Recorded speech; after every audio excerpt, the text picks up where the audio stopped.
todos, um prazer recebê-los para mais uma live do Cinep Rio. E dessa vez é uma live com a qual a gente abre os trabalhos aí do segundo semestre letivo de 2024. Né? Está todo mundo voltando das férias, tem aí agosto, é o segundo semestre que se instala, e para quem é educador, trabalha em escola, gestores em geral, a gente começa a pensar o planejamento para o próximo ano letivo. É assim todos os anos. Dessa vez, o próximo ano letivo é o ano da graça de 2025. Só essa data já tem uma conotação cabalística, né? Porque 2025 já é o século XXI alcançando ou fechando o seu primeiro quarto. Né? O século XXI está adentrado, estamos adentrando de uma maneira mais efetiva, estamos dando, já está ficando longe do século XX, aquele em que nós nos formamos, e está cada vez mais evidente que os alunos que hoje estão nas nossas salas de aula são aquela geração de brasileiros que vai estar atuando nos anos de 2040, 50, 60. E aí o que a gente tem que pensar é planejar 2025, mas de olho, no fundo, de olho na formação e no preparo necessário para essa galera que vai estar atuando no mundo que a gente ainda não conhece tão bem, né? A gente vai adivinhando os contornos, mas a gente não tem tudo tão definido assim, e é importante que a gente comece a ter alguma clareza e referencial mais sólido sobre tendências, né? Lembro que o segundo semestre se inicia também em algumas redes oficiais do país, ainda se fala muito na reposição de perdas da pandemia. Ela já está ficando longe, mas isso ainda está num pano de fundo, né? Tem um rescaldo aí. Em muitas escolas, hoje, o tema para 2025 é celulares em sala de aula, o uso excessivo de tela. Convém ou não convém? Como fazer para conter usos excessivos? E no que me parece que é um movimento, um despertar mundial, simultâneo, o planeta começou a falar no assunto, para conter o excesso de telas, né? Então, a gente está tendo que planejar o ano que vem, mas o tempo todo tendo que discernir em que ponto avançar e em que ponto conservar, né? O que do passado conservar e o que avançar. A mesma coisa a metodologia híbrida. Estamos todos retornados de uma pandemia do remoto exclusivo que tanto nos trouxe sofrimento, mas que também trouxe tanto ganho e tanta experiência que foi acumulada ali. Está na hora de agora, com o retorno presencial, a gente começar a pensar e fazer amadurecer experiências de metodologias híbridas, uma vez que o futuro tende a ser híbrido, né? Outra novidade, pós-pandemia, é o ChatGPT e a inteligência artificial, tema que não para mais de quicar na nossa frente, né? Tudo isso indica que 2025 vai ser diferente de 2024, que foi diferente de 2023, e a verdade é que, salvo engano, acho que o último ano parecido com o ano anterior foi 2019. A gente já está indo para o quinto ano em que a gente não tem mais um ano que se repete igual, né? A tal história não para de trepidar, né? Fora isso, para a gente situar os educadores e preparando a entrada do palestrante, a gente tem que lembrar, a LDB em vigor é de 96, daqui a pouco está fazendo 30 anos. Ela não é nova, ela está posta e ela anuncia algumas coisas, dentre elas a flexibilidade curricular. Está prometido devido lá de trás.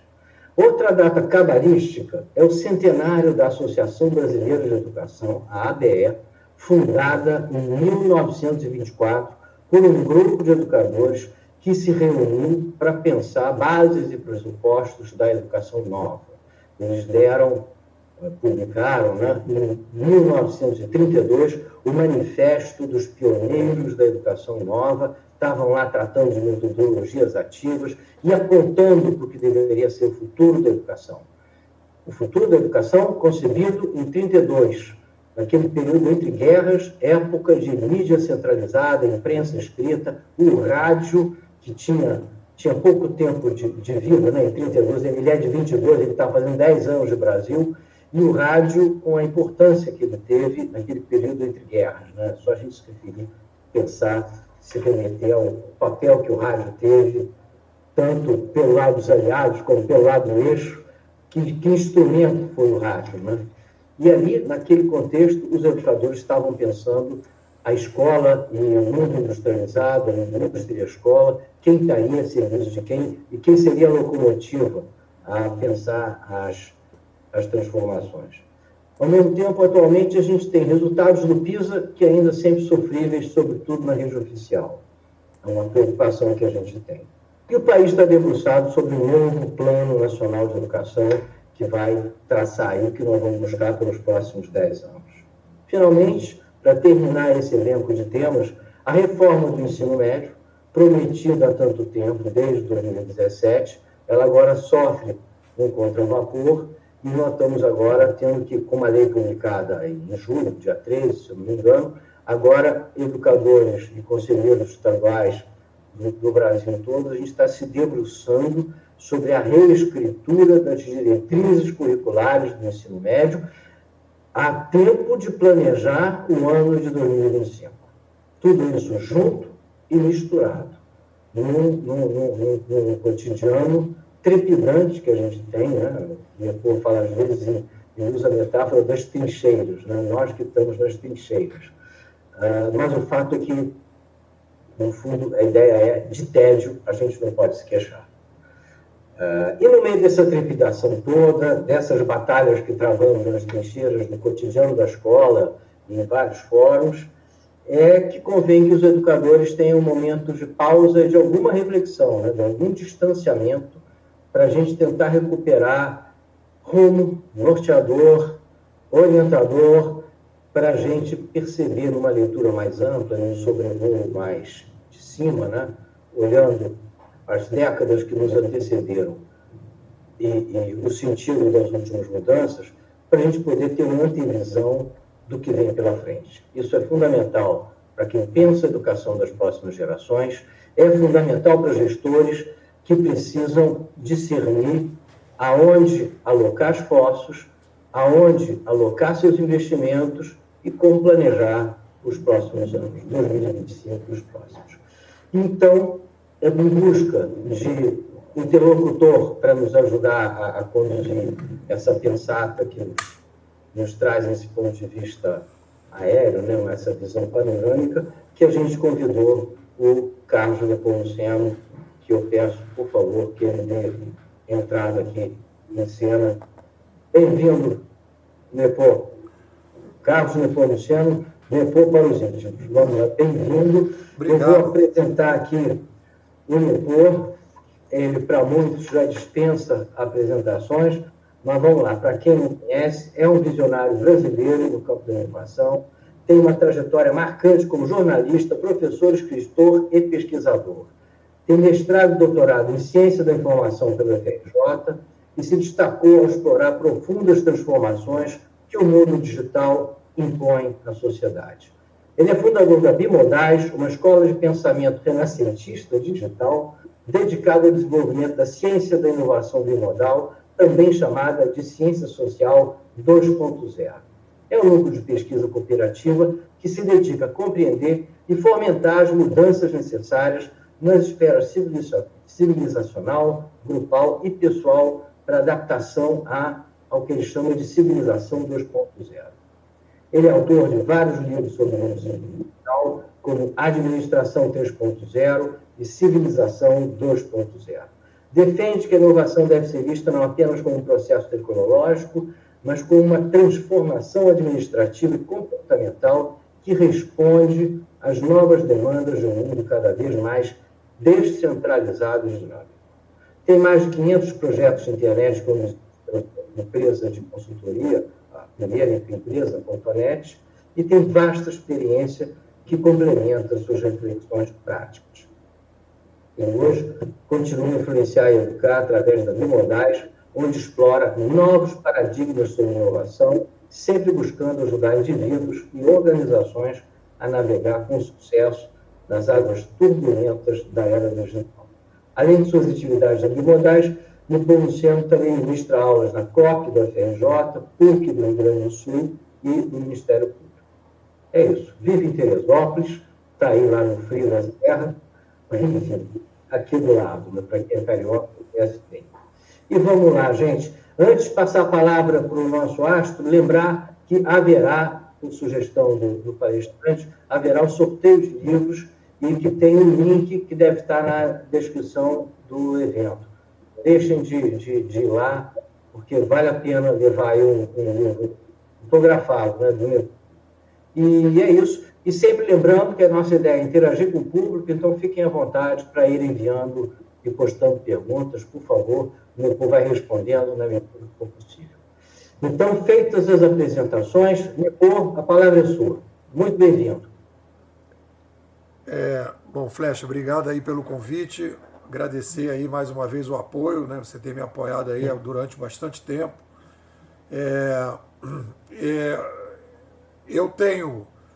Eu comecei no digital há 40 anos, fui jornalista do primeiro jornal de informática do Brasil, Data News, bem no início, 1983, por aí, quando me formei da PUC, na PUC do Rio. Depois eu trafeguei aí por várias experiências, até que acabei na Rede Nacional de Pesquisa em 92, 93. Era o primeiro provedor de acesso do Brasil, o Alternex, que é ali em Botafogo, do Betinho. Cheguei lá, o pessoal disse, eu falei, o que eu tenho que fazer aqui, galera? Não, fica aí. Aí eu falei, bom, é para ficar aqui. Aí comecei a desenvolver lá. Fizemos o primeiro kit de acesso ao Windows, que antigamente era tudo o DOS. Participei dos primeiros cursos sobre o uso da internet no digital. Fizemos o primeiro kit de acesso para o Windows, que a gente montou aquilo tudo lá. E a partir dali, peguei gosto da brincadeira de internet, montei minha empresa em 95, que é o que o Flecha se referiu. Fiz mais de 500 projetos, todas as empresas que você imaginar, principalmente nessa região, Rio de Janeiro ali, as estatais, né? Vale, BNDES, Petrobras, depois em Brasília, Embrapa, cheguei a trabalhar para a Nokia também, FAPESP, Senai, Sebrae, Senac, dei aula no Senac, quer dizer, Faixa, dei aula na Faixa, Estácio. Então e aí a partir de 2006, eu escrevi meu primeiro livro com o professor Marco Cavalcante da COP, Conhecimento em Rede. E aí saí da minha carreira de operador, eu fazia software, fazia homepage, e abrir a minha carreira de conceituador. Fiz mestrado, fiz doutorado. Então, o que eu queria dizer para vocês, que eu não sou aquele acadêmico tradicional, aquele cara que entrou na universidade, fez mestrado, fez doutorado, está lá e nunca pegou, nunca foi para o chão de fábrica. Não tenho nada contra, tem coisas maravilhosas que se faz assim, mas no caso aqui, eu mergulhei fundo no processo de construção da internet desde o princípio. Né? Vi surgir o digital, estive em feiras fora do Brasil, né? Como jornalista, participei de muita coisa, então eu vim acompanhando. E comecei a perceber, e esse é o tema do nosso encontro, que eu comecei a querer, e aí fui me descobrindo como conceituador com 46 anos, em 86, que a gente podia... Desculpe, 96. Em 96, eu comecei a perceber que a gente tinha... Não, estou totalmente equivocado. 2006, essa coisa da idade. 2006, escrevi meu primeiro livro. Tá? Então, o livro Conhecimento em Rede, foi ali que eu comecei a tentar entender a internet. Então, depois de operar, eu quis entender. E uma coisa que eu acho importante para a gente poder trabalhar aqui dentro da visão de futuro na área de educação, eu comecei a tentar, e isso aí foge um pouco também do mainstream, porque de maneira geral as pessoas estão muito preocupadas em tentar explicar o futuro para vender palestra, para dar curso, para ter seguidor. Então tudo que o Google gosta, o cara repete. E aí as pessoas criaram uma confusão, tá uma fumaçada danada, e eu falei, cara, eu não quero entrar nessa fumaçada. Eu criei a minha escola, eu tenho os meus alunos que bancam a minha pesquisa, é um crowdfunding totalmente independente, sem nenhum tipo de interferência do MEC, sem nada. Simplesmente eu pesquiso para entender, ajudar os meus alunos e a gente construir o cenário do que está por vir. Então, é uma situada. O que acontece normalmente e qual é o grande problema que a gente tem? O Flecha falou várias coisas que estão dentro da cotidianidade. A gente trabalha no cotidiano. Isso é maravilhoso, tem que ser assim. Porém, em determinados momentos da história, a gente tem determinadas mudanças que não acontecem no sopé da montanha. Você precisa subir no alto da montanha para poder entender o que está acontecendo. Eu tenho um livrinho aqui que eu recomendo para vocês, que é esse aqui, ó, de um cidadão chamado Thomas Kuhn, A Estrutura das Revoluções Científicas. E o Thomas Kuhn, quando ele foi analisar a ciência, ele falou o seguinte, que a ciência é feita de ciência normal e ciência extraordinária. Que tem determinados momentos da história que a gente entra numa crise da ciência. Então, qual é o primeiro problema da compreensão do futuro da educação? A educação, como a administração, a psicologia, o direito, são filhos da ciência social. A ciência social responde a duas perguntinhas básicas, na nossa visão, ciência social. Duas perguntas básicas. Quem é o Sapiens e como é que ele caminha na história?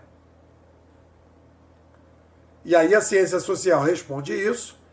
Com essas respostas definidas, aí a gente fala, bom, agora vamos entender a educação a partir dessas respostas. Vamos entender a administração a partir dessas respostas. Vamos entender a psicologia a partir dessas respostas. Só o que está acontecendo? Isso está no Thomas Kuhn. Nós estamos vivendo uma anomalia da ciência social.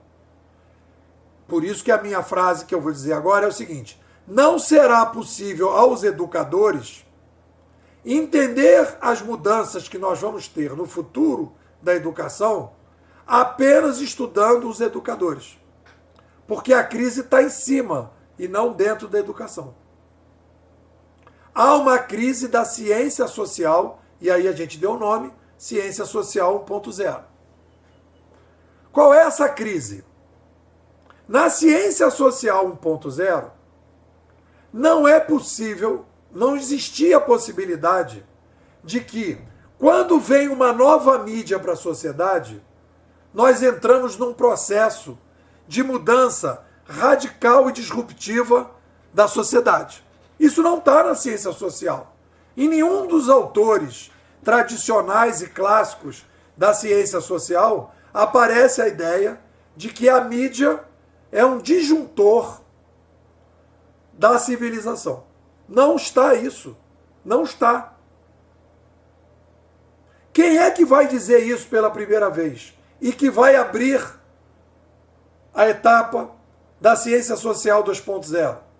É um cidadão chamado Marshall McLuhan, um canadense, que hoje em dia não tem muito ibope, que lá atrás, lá no Canadá, em Toronto, ele disse: Quando muda a mídia, muda a sociedade.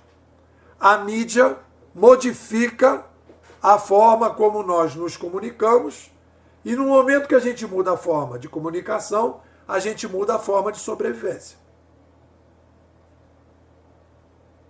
Então, citou o McLuhan na produção dele, a época, nas décadas? 70.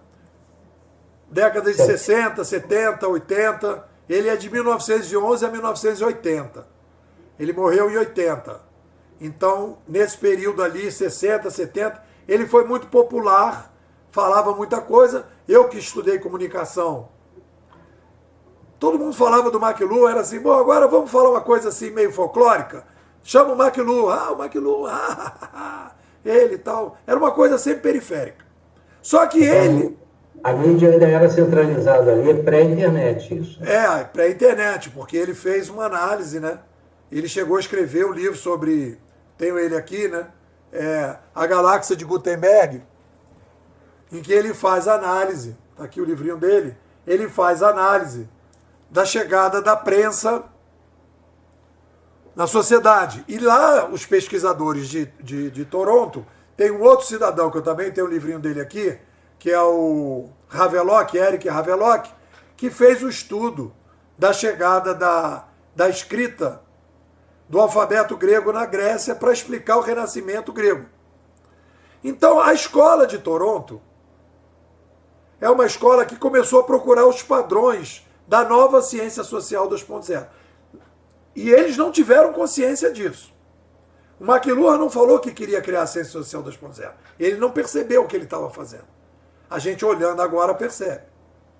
Então, a ciência social 2.0, ela tem uma maneira de pensar a sociedade humana diferente do que a gente está acostumado. E aí a gente trouxe, depois o Pierre Levy deu uma arrematada no McLuhan, naquele livro Cybercultura, que também tem aqui, ele deu uma arrematada, e aí ele diz, toda vez que muda a mídia, muda a civilização. Oralidade, escrita, digital. Temos um padrão. Aí a gente vai... Manuscrita, lá nos monges dos mosteiros, manuscrita. Aquele filme, o Nome da Rosa. Então você tem... Aí a gente diz assim, teve os gestos, a oralidade, a escrita, e a escrita dividida em duas, manuscrita e impressa. Tivemos a evolução, não a revolução, a evolução do rádio e da televisão e depois a revolução digital. Então, para vocês entenderem o cenário, o que acontece? Vamos falar aí de 3 fatores. O fator causante de uma revolução de mídia e uma revolução da sobrevivência, ou se vocês quiserem, civilizacional, o fator causante é a população. Quando a gente vai aumentando a população, a gente sente necessidade, uma obrigação de mudar a comunicação e a cooperação. Isso foi o que a gente percebeu no passado. Muda a comunicação e, na sequência, a cooperação. No momento em que você introduz a nova mídia, o aumento fator causante. O fator detonante é a mídia. Quando ela chega, ela inicia a revolução. E o fator consequente é um novo modelo de cooperação. Como é que isso se encaixa aí nesse novo cenário? A gente aumentou de 1 para 8 bilhões de pessoas nos últimos 220 anos, criamos uma complexidade muito maior e a gente agora precisa de um novo modelo de comunicação mais sofisticado. Que modelo é esse, Nepô?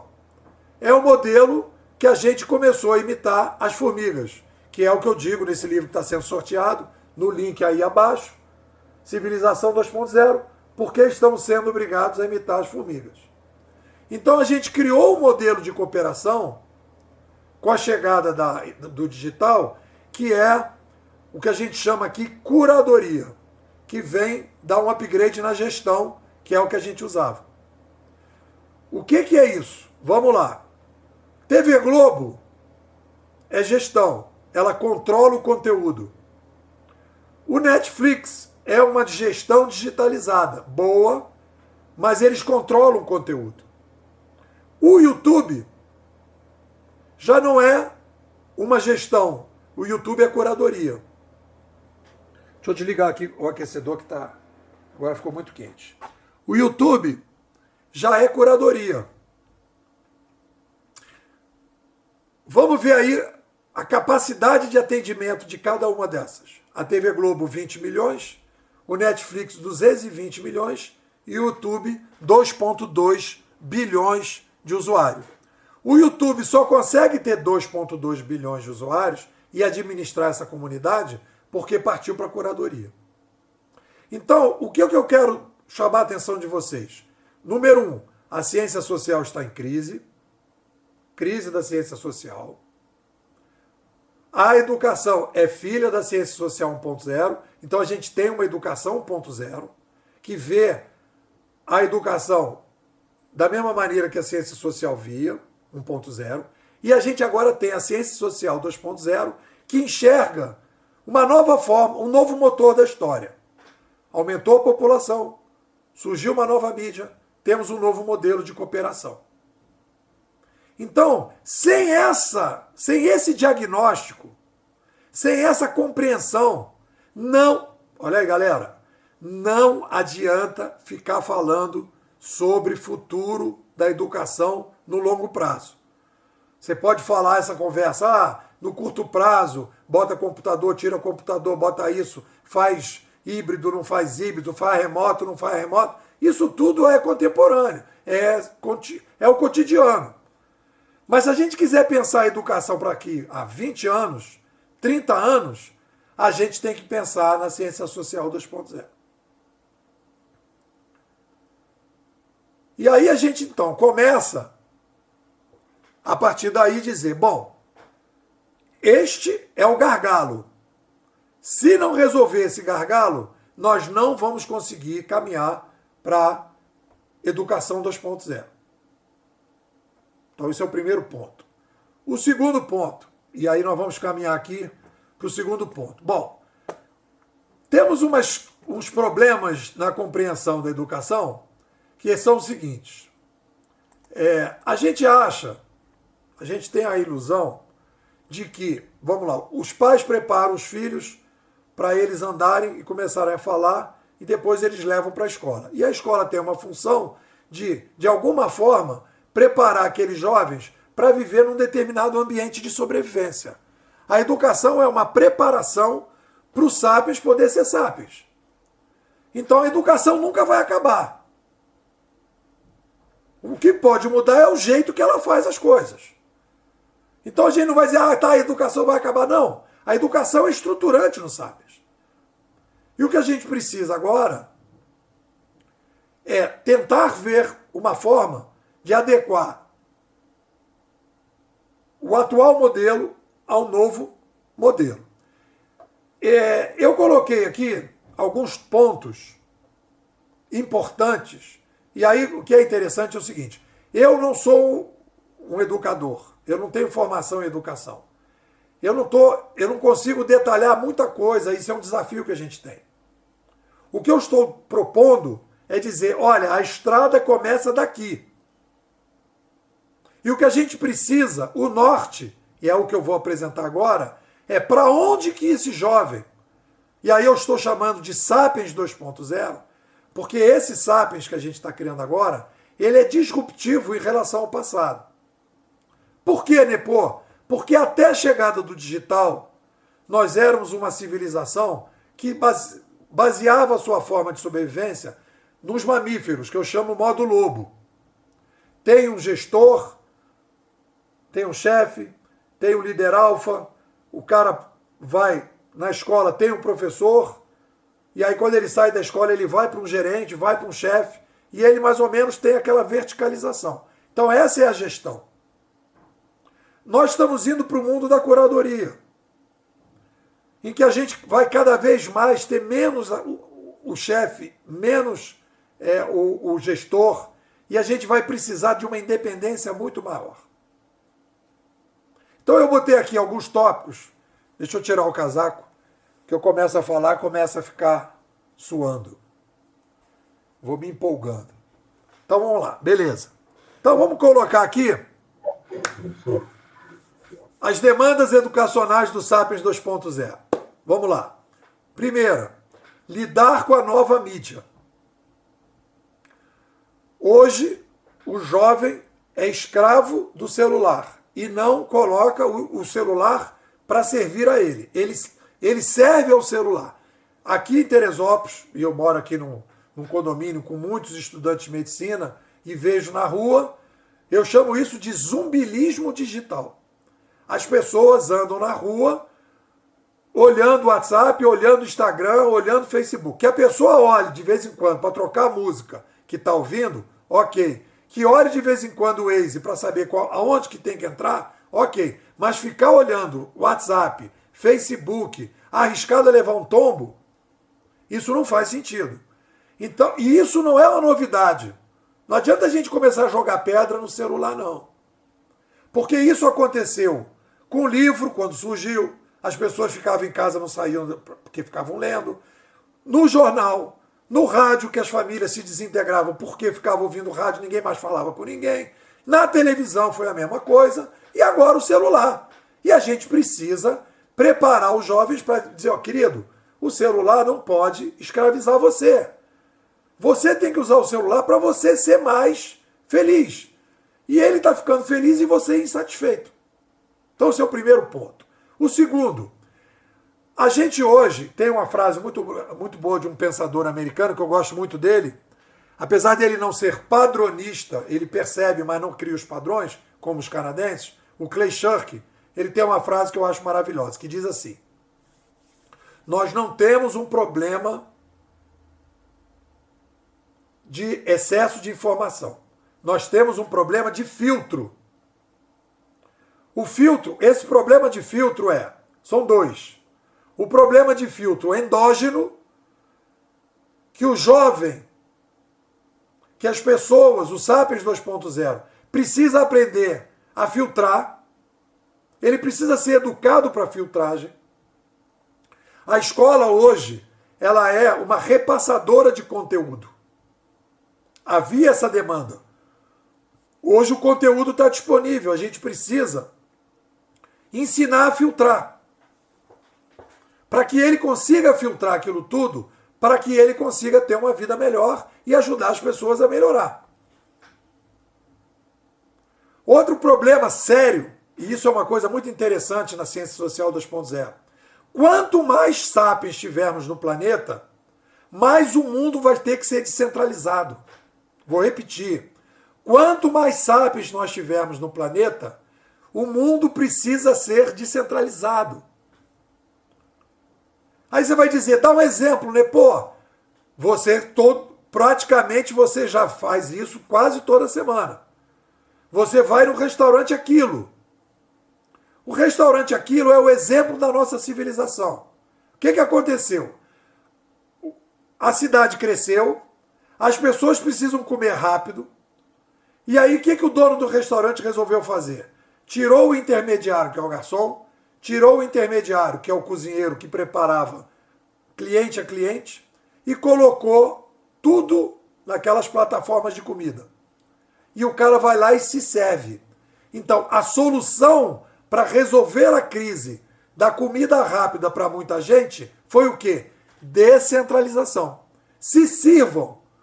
O se sirvam agora comprando ingresso na internet, se sirvam acessando o seu próprio banco, se sirvam agora comprando a sua moeda descentralizada, que é o Bitcoin, se sirvam informando e recebendo informação do Waze, alugue seu apartamento, né? Se sirvam. Por quê? Porque a gente está tentando resolver o problema da quantidade com qualidade e da qualidade com quantidade. Coisa que a educação hoje não consegue. Ou você tem uma escola cara, que para pouca gente, ou você tem uma escola barata para muita gente, mas com baixa qualidade. Então a gente hoje tem a possibilidade de começar a pensar numa escola de massa com qualidade, em função do uso das novas ferramentas. Então a gente precisa criar uma responsabilização. Então o que acontece? Quando você diz para o cara, meu irmão, se serve no restaurante, ele vai se responsabilizar pelo prato de comida dele. Se ele está comendo bem ou mal, é problema dele. Outra coisa, nós estamos reduzindo a quantidade de empregos. Nós estamos aumentando a atividade de trabalho. As pessoas hoje têm condição, é o meu caso, de sobreviver via internet. Então as pessoas precisam aprender, coisa que o dono das empresas fazia, que era se relacionar com o mercado diretamente. O jovem precisa aprender a se relacionar com o mercado, a fazer venda, a fazer marketing, a gerar valor, a servir os outros e tal. Isso tudo precisa ser ensinado. É o buraco que existe. É o buraco que está aberto. E a gente precisa preencher. Esse é o papel da educação. O papel da educação é preencher buraco vazio. Se antigamente a gente preenchia o conteúdo que eles não recebiam, agora o buraco é outro. Como a gente pode dizer, o buraco é mais embaixo. É outro buraco. Se eu puder começar a interagir, fazendo eco do que você está dizendo. Flecha, pode, só um minuto. Deixa eu só falar das outras. Vou falar rápido, não vou me estender. Estímulo para um aprendizado autônomo e continuado. Outra demanda. Aprendizado em rede. O autodidatismo, o aprendizado pelos pares, né? Se o cara sabe alguma coisinha, ele já pode ensinar o outro, que já sabendo alguma coisinha já pode ensinar o outro, né? Desenvolvimento maior da mente secundária mais reflexiva. Isso é uma coisa que vem sendo dita aí pelo Kahneman, pelo Goleman. O Kahneman fez aquele livro Mente Rápida e Devagar. O Goleman falou de mente racional e mente emocional. E nós estamos aqui na Bimodais chamando de mente primária e mente secundária. A mente secundária é a que pensa sobre a primária. E para fechar, a gente está, e aí é uma defesa nossa, que as pessoas precisam abraçar de maneira mais consistente os propósitos e a missão. A gente tem lido muito sobre o Ikigai, né? Desde criança, no Japão, as pessoas são estimuladas a procurar uma atividade em que ela se sinta no seu tapete de Aladim, em que ela consiga entrar em estado de fluxo, como fala o Mihaly. Então, a gente precisa estimular isso desde cedo na garotada. Qual é o seu problema? O que você gosta de resolver? Como é que você pode resolver isso tudo? Então, esse Sapiens 2.0 está desesperadamente precisando dos educadores para ajudá-los nesse novo cenário. E os educadores, infelizmente, não estão conseguindo entender o cenário, não estão conseguindo ajudar esse Sapiens 2.0, e a gente está vivendo uma crise, porque ele está tendo uma escola, uma educação para o mundo que está acabando, e o mundo que está começando, ele não está recebendo o negócio. Aí ele vai procurar fora uma coisa mal feita, mal resolvida, muita confusão e tal, e está todo mundo meio sofrendo demais. Vamos baixar a taxa de sofrimento, galera. Flecha, eu não sei se eu fui muito extensivo, e muito enfático também, mas é isso. Está ótimo. Já dá uma porção de gancho para algumas reflexões e para tentar trazer um pouquinho para fenômenos que a gente vai percebendo, né? Uma constatação primeira que eu trago o impacto desse contexto todo para a vida de quem trabalha em escola, para a vida de professores, gestores, todos nós, né, que operamos as escolas, né? No fundo, dessa geração que cada vez mais tem que admitir e reconhecer que a gente tem que formar nossos filhos, nossos alunos, para um mundo que a gente não conhece, não domina, né? E isso de quem educa, em relação a gente pensar a atitude dos nossos pais e avós, isso requer da gente, como pai, como formador, uma atitude de muito maior humildade, né? A gente tem que admitir que não domina todas as chaves de leitura do mundo futuro em que eles vão viver, né? Então, isso vai aí para o educador, para o professor, magistério em geral, vai o que, brincando lá com o nosso amigo Freud, né? Ele falava em golpes narcísicos, ele lista lá 3, não? O Copérnico, Darwin, a própria psicanálise, para a educação constatar esse estado de coisa atual e essa perspectiva, não deixa de ser um golpe narcísico violento, né?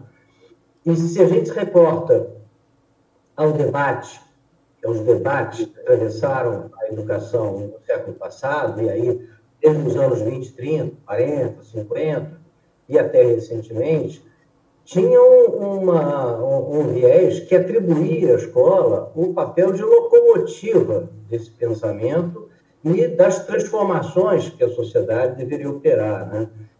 Boa parte daquele debate antigo, e aí eu falo dos pioneiros e da discussão das LDBs anteriores, saindo do governo Vargas a 4.024, todos aqueles debates, no fundo, tinham uma queda de braço entre duas correntes. Era a escola deveria preparar as novas gerações para uma sociedade em processo de urbanização e industrialização.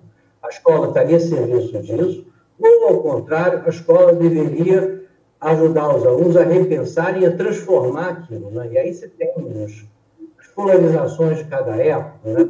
Utopias para a esquerda e para a direita, que se entrechocavam aí até tempos da Guerra Fria, né? E hoje, se a gente olha esse recuo, né?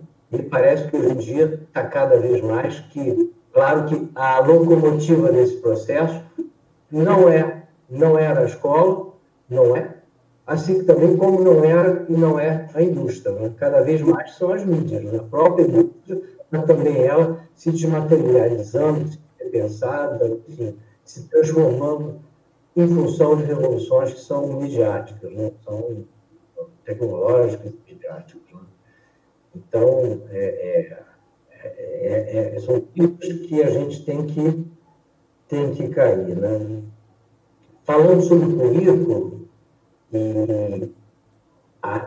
o currículo que temos hoje e as condições em que ele foi amadurecido, que ele foi se desenvolvendo, consolidando ao longo dos anos, ao longo das décadas, aí eu pego desde o currículo da escola que nós estudamos até o currículo atual, e agora a forma que está em curso, né?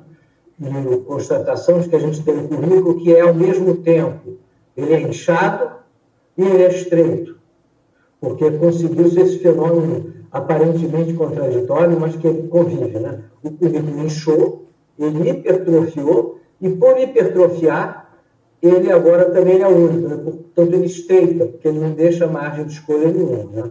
É o oposto do self-service que você descreve, né? É um restaurante de currículo único, é o prato do dia e ninguém faz escolha nenhuma, porque está posto.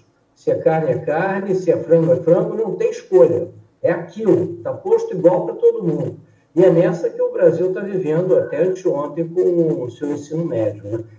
Outros países, com outras culturas, talvez uma mais protestante, menos centralizada, eles já soltaram isso há muito tempo. O Brasil é um dos últimos países a ter um currículo tão centralizado na mão do Estado ainda, né? No fundo, pautado pelo Estado, agora através das avaliações em larga escala.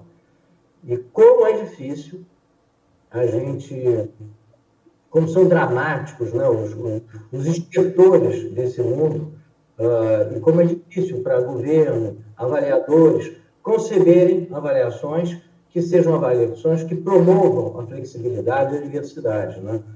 O professor Mozart Denis Ramos dizia: a avaliação do futuro é a avaliação que promove inovações, né? E esse é o passo que a gente tem que dar, né? Pensando no SAEB, no Enem, nas mudanças que tem que vir.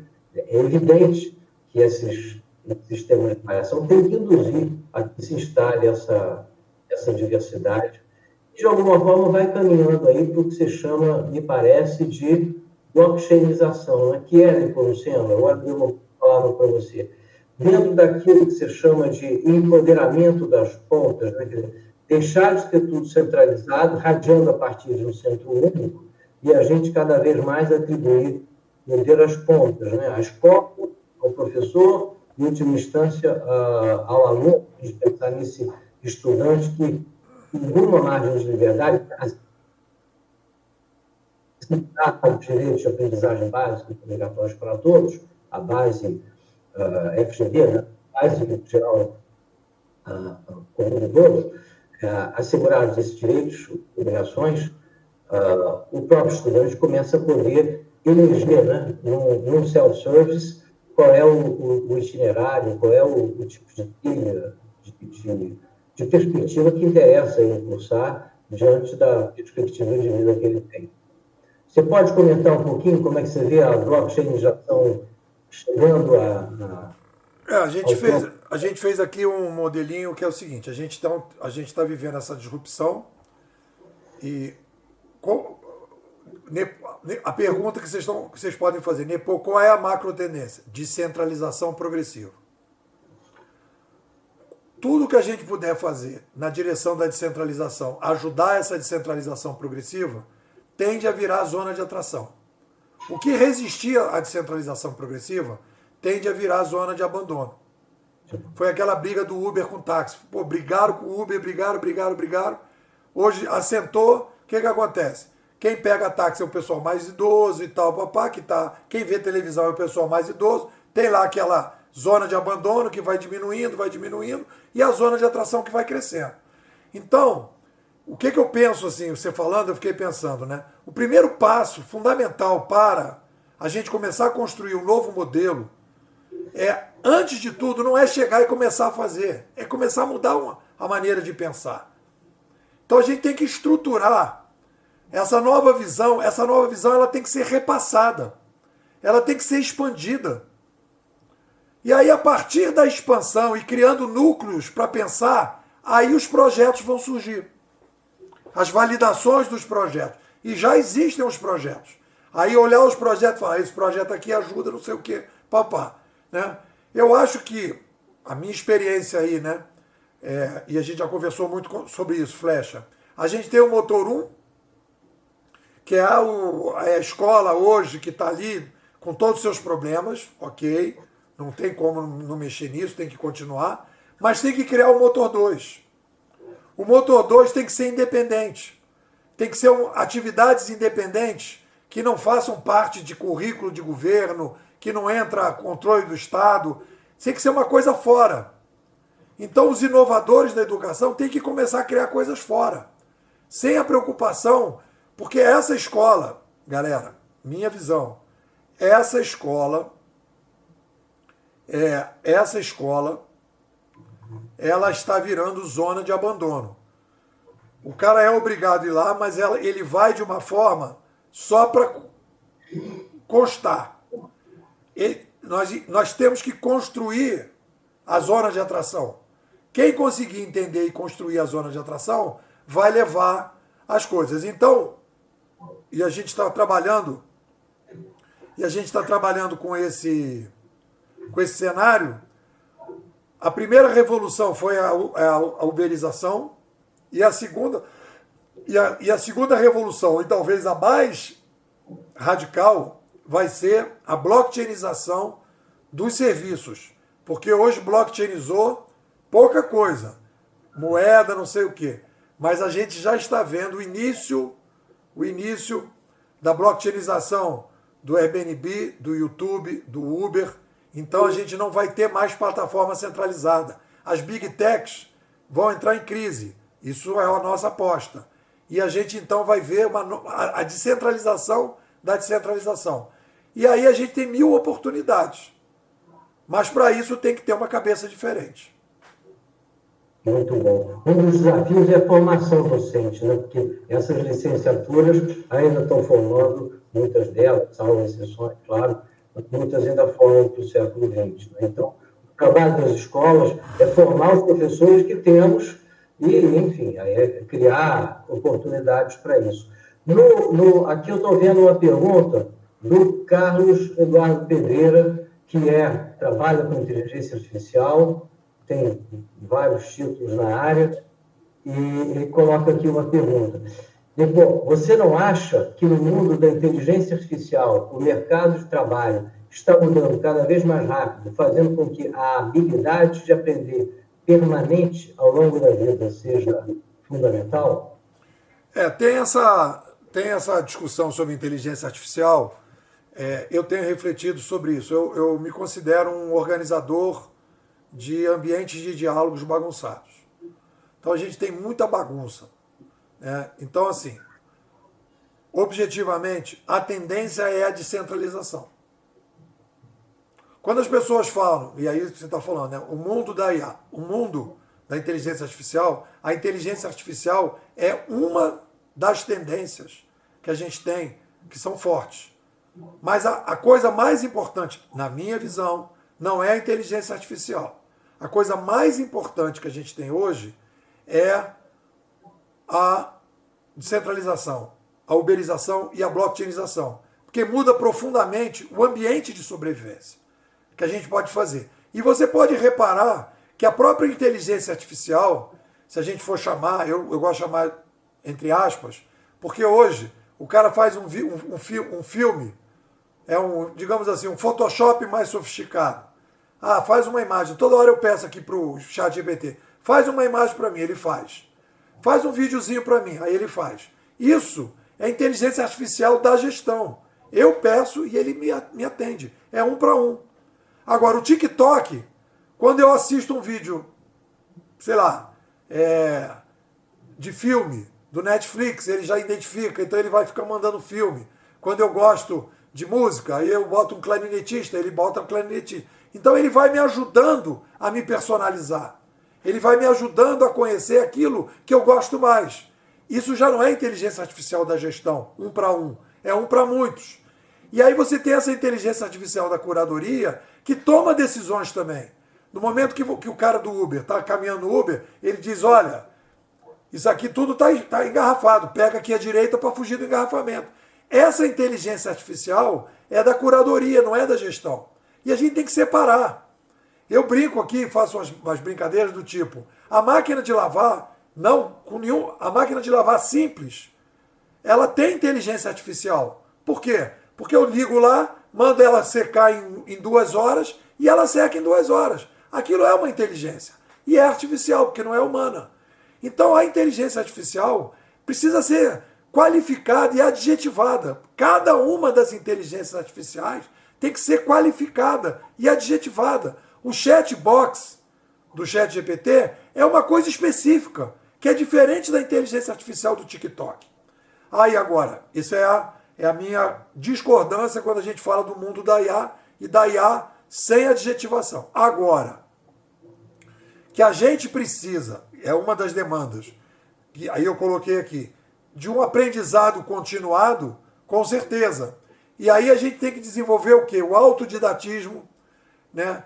Essa coisa do resgate que as pessoas estão fazendo dos essenciólogos do passado, como é o caso dos estoicos, e é o caso do Ikigai, por exemplo, que toda hora estão voltando, essa perspectiva da gente procurar propósito, da gente procurar uma missão, tudo isso faz parte desse novo cenário. Porque o cara vai estar lá, em casa, eu quero vender alguma coisa, então ele tem que gostar do que ele faz, ele tem que encantar o cliente. E aí, então, ele vai caminhar para esse trabalho missionário. Complementando um pouco a questão que o Carlos Eduardo traz, eu diria que não tem dúvida, né? O ChatGPT, a IA, começou a bater na porta das escolas em 2022, 2023, né? A gente está no segundo ano desse ChatGPT, né? E a gente está sendo pautado aqui, a revelia das escolas do mundo inteiro, a gente está tendo que se deparar com isso, tendo que repensar, dentre outras coisas, como fazer a avaliação das atividades assíncronas, né? Porque a gente trouxe do remoto a ideia de atividade assíncrona. E, idealmente, dizia-se, até por recomendação do Conselho Nacional de Educação, eles recomendavam que a avaliação dessas atividades fosse por evidências do domínio de competências feitas, desenvolvidas ou demonstradas de forma não presencial, né?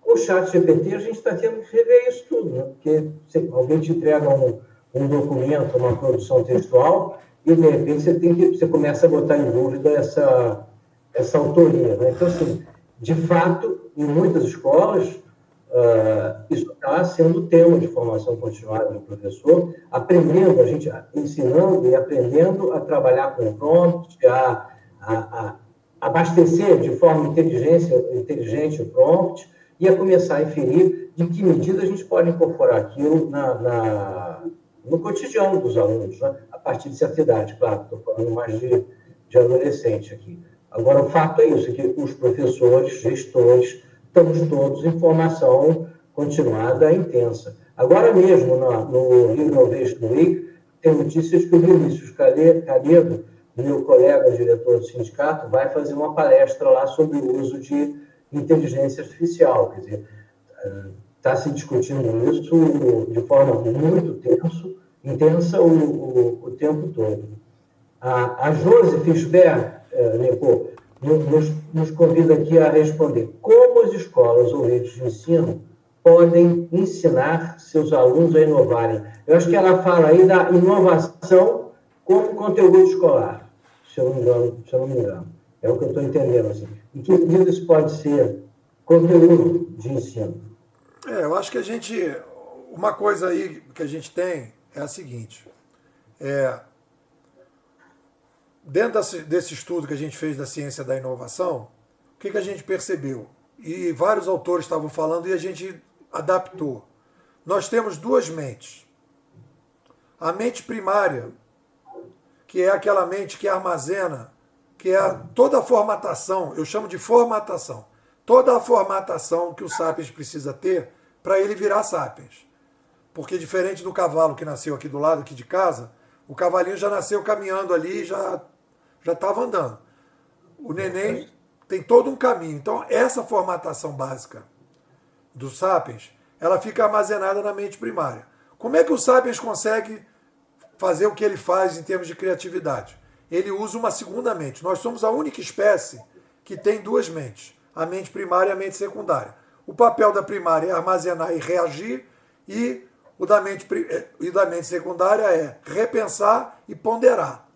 Eu não gosto do racional ou emocional, porque tanto na mente secundária quanto na mente primária, o emocional está presente. Não existe um ser humano desemocionado. Né? Então sempre tem. O que a gente faz é entender as emoções e lidar melhor com elas. Né? Bom, então a mente secundária precisa ser desenvolvida. Então, o que eu digo qual é a minha função? A minha função é dizer, olha, educadores, nós precisamos desenvolver a mente secundária das crianças, dos jovens. Como é que a gente faz isso? Né? Criando uma separação. Uma coisa aqui que a gente tem trabalhado muito, por exemplo, quando você está em crise, cria um caderninho. Conversa com você mesmo, por exemplo. Né? Cria a possibilidade. Começa a se falar dessas duas possibilidades. Quando as pessoas falam na sala de aula, ai, Nepo, depois que você falou, eu consegui sair da caixa. Eu falo, querido, não existe caixa. Você não sai da caixa, você olha para a sua caixa. Você olha para a sua mente primária. E o que a gente tem que estimular? Estimular que os jovens consigam enxergar de maneira distante a sua formatação básica obrigatória. As pessoas dizem, esse é o verdadeiro eu, você é assim. Não, você não é assim. Você foi formatado assim. E você tem a possibilidade de decidir o que você quer fazer com essa formatação. Então a gente tem que ir um pouco nessa direção. Aí você vai me perguntar, faz favor, me diz então. Eu gostaria de dizer, mas ainda não cheguei lá. O que a gente consegue constatar nas escolas é que é isso. Né? Dizem que a popularização do iPhone, né, para usar enfim, esse ícone, ela se deu a partir de 2007. Né? Então, o que a gente percebe é que nos últimos anos, cada vez mais, a gente está recebendo uma geração, uma coorte de alunos, de sapiens, como se chama, né? Que eles já vêm, porque é isso, você está falando da plasticidade do psiquismo humano. Né? Ele é modelado muito de acordo com o ambiente que ele encontra, em que ele é recebido, é socializado. E aí, realmente, crianças que vão sendo socializadas no meio já então, em que a família toda está tão imersa, e nós todos estamos, já vão ficando diferentes. O fato é que as escolas e professores, nós estamos recebendo a cada 5 anos uma fornada, né, uma leva de alunos que está chegando cada vez mais diferente. Né? O gap entre gerações, entre quem educa e quem está sendo educado, aumenta progressivamente. Isso requer de todos nós muita agilidade. Porque, olha só, Flecha, olha só, a educação sempre vai existir. A educação, ela cumpre um papel nas mudanças civilizacionais, que é o seguinte: existe um buraco negro. Esse buraco negro, quem ocupa é a educação. O buraco negro da oralidade e da escrita, quando a gente criou as escolas, não tem como as pessoas terem acesso a conteúdo. Chama a pessoa para a escola, as enciclopédias, os livros, o professor falando sobre os livros, falando sobre tudo, era um transmissor de conhecimento. Platão, né, os peripatéticos, Aristóteles. Transmissor de conhecimento. Então, o buraco que havia na sociedade humana era não acesso ao conteúdo. Chama esse pessoal para a escola.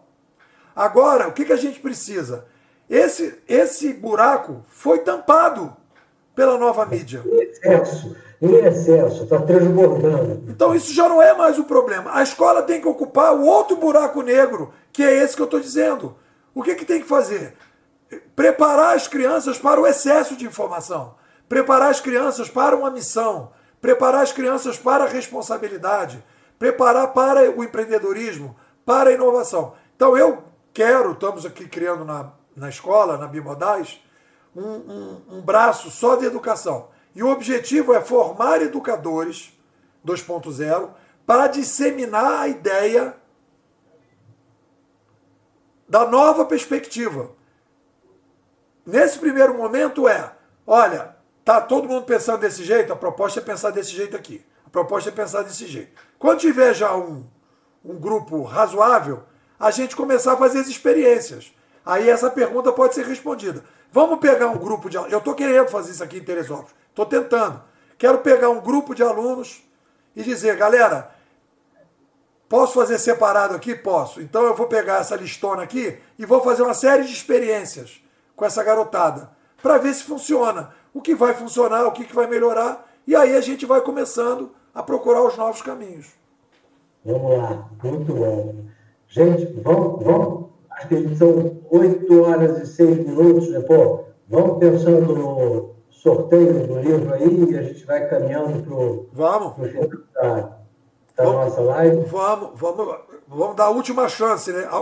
Se você ainda não preencheu o link, o sorteio vai ser dentro de 3 minutos.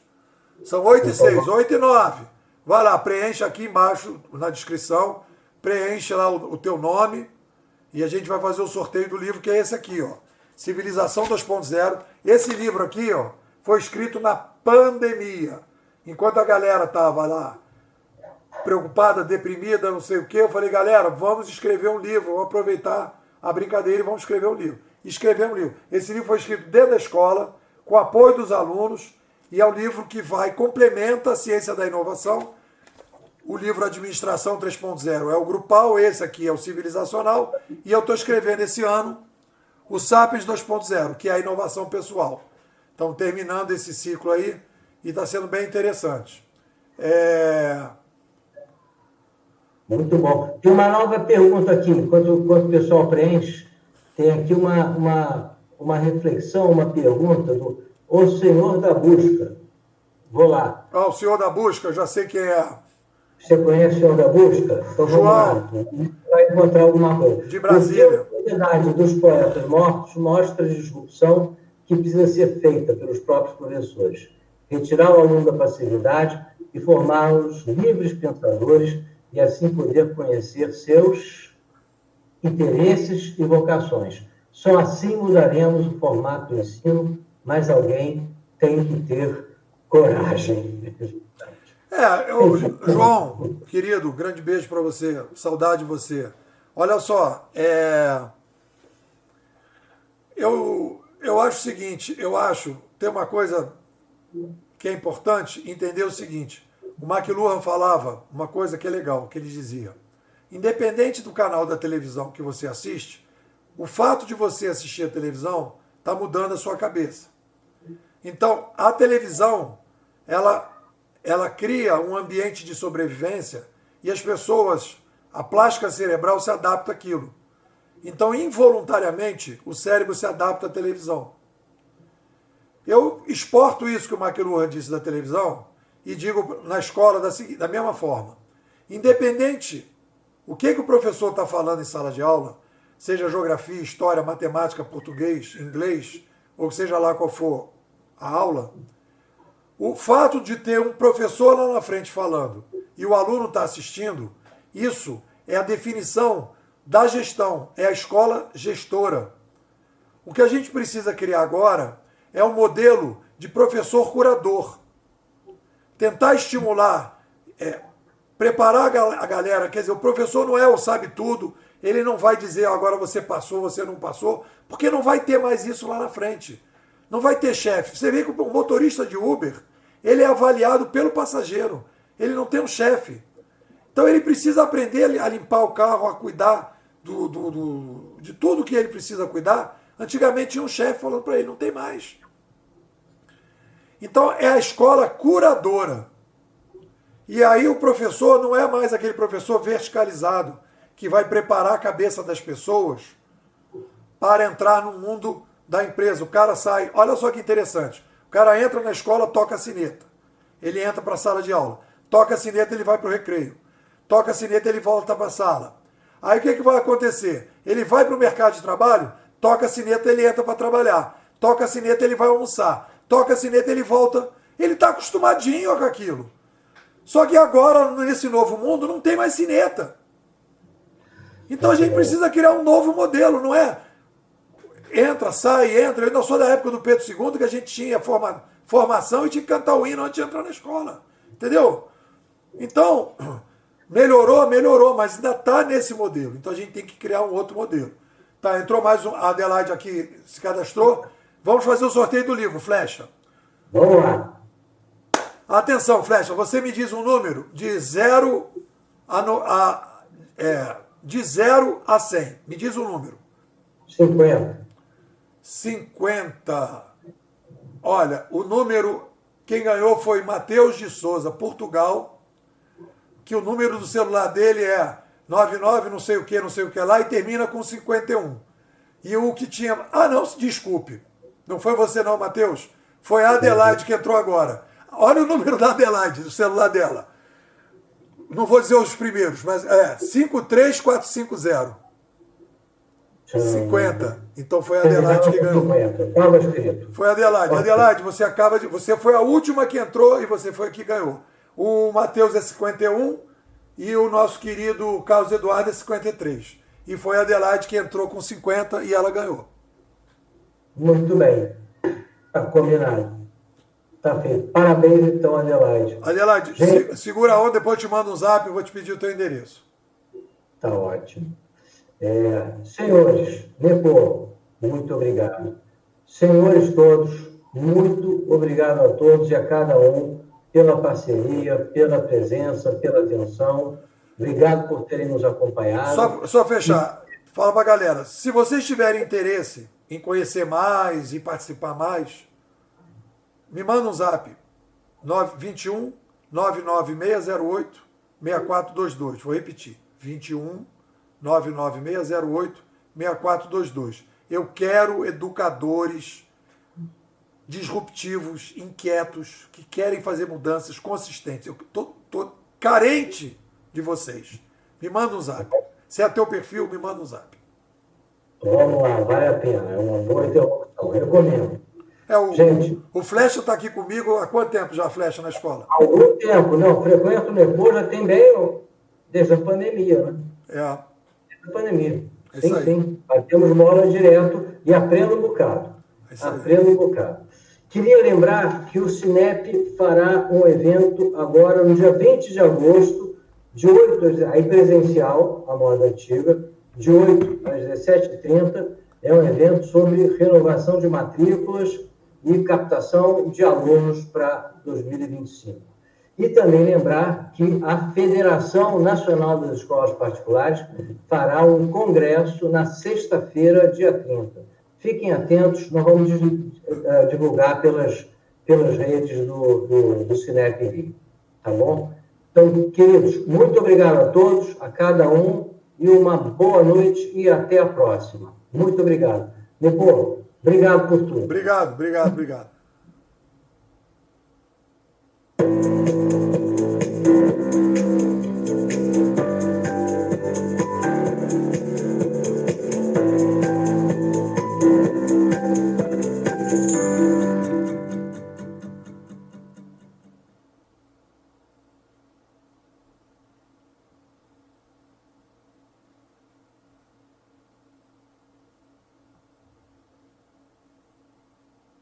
Zeramos, né? Então tá bom.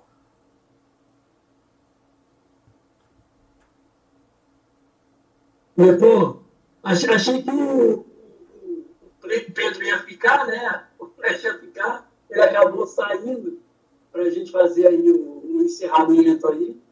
Eu nem sabia se podia participar depois. Eu fiz a minha inscrição e você falou meu nome primeiro. Pois é. Você bateu na trave, porque a Adelaide entrou no final. Mas olha, pô, muito bom. Eu faço parte do pessoal aqui de suporte, né? Da gestão da live aqui. A gente fica aqui a parte da produção. Eu fiquei impressionado com o seu conteúdo. Eu sou o presidente da APP da escola dos meus filhos. Eu vou levar essa live para os professores verem isso aqui.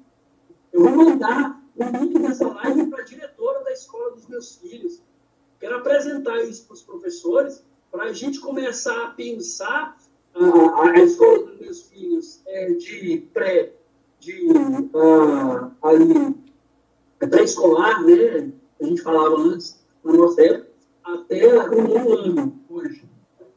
Então, mas eu quero que os alunos dessa escola, que é uma da escola de periferia, mas é uma boa escola, a escola pública, e os meus filhos, eu quero que eles já vão para o ensino médio já com uma cabeça completamente nova. Já quero que eles saiam dessa escola já com uma cabeça completamente nova. E a gente pode começar isso em doses homeopáticas mesmo. A gente não precisa fazer essa desruptura e mudar tudo. Se a gente começar a aplicar em doses homeopáticas, eu estava aqui pensando, eu preciso trazer essa visão para a minha casa. Eu estava pensando em mostrar essa live para o meu filho que tem 10 anos. Não, filho, senta aqui, vamos assistir isso aqui, que você tem que mudar. A gente tem que mudar a nossa visão. Entendeu? Eu já tinha isso, porque eu trabalho na área de tecnologia, né, com você. Então, a gente já começa a ter uma visão além do que as pessoas veem hoje. Eu já estava nessa visão, já estava namorando isso, de aplicar isso na vida dos meus filhos. Só que eu ainda não tinha despertado. Isso, assim, hoje, as crianças já falam, né? Quando acontece alguma coisa assim, muito grande, explodiu minha cabeça. Você explodiu minha cabeça. Eu fiquei impressionado. E eu fiquei pensando, eu tenho que aplicar isso na vida dos meus filhos. E, se possível, aplicar isso na escola dos meus filhos. Os alunos, hoje, do ensino fundamental, eles têm que sair. Eles já têm que sair, eles já vivem no momento em que eles já têm que sair com essa visão para o ensino médio. Eu tô agora, eu tô terminando, né? Inclusive essa live aqui marca o início da minha retomada, porque o que acontece?